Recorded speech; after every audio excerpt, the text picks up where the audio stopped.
Assalamualaikum warahmatullahi wabarakatuh dan salam Malaysia Madani. Izinkan saya memperkenalkan diri. Nama diberi Nur Azra Fazana binti Mak Faizal dan saya berusia 11 tahun. Saya merupakan anak didikan SK Felda Bukit Kepayang yang terletak di Baru Pahang. Kod sekolah saya ialah CBAA 109. Buku ini berjudul Jangan Takut Dengan Cabaran, Takutlah Dengan Kegagalan. Buku ini dikarang oleh Datin Paduka, Hajah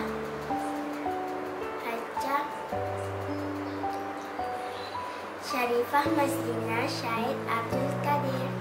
Buku ini diterbitkan pada tahun 2009. Buku ini mempunyai 105 tajuk dan 217 halaman yang bercetak. Ada dua intipati yang menarik hati saya untuk dikongsi dengan rakan-rakan semua. Yang pertama, Rajin kan bertanya. Orang tua-tua selalu berkata, mala bertanya sesat jalan.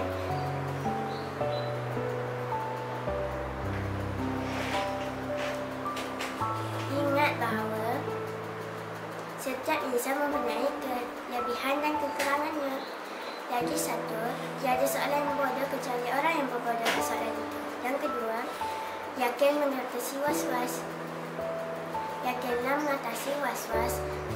Yakinlah dengan apa yang anda rancangkan dan laksanakan. Tentu sekali untuk kebaikan. Kerana keyakinan mampu mengatasi was-was. Was-was itu pula ialah gangguan syaitan dan ketidakmampuan akal untuk mencari matlamat dan kecemerlangan yang kehadapan.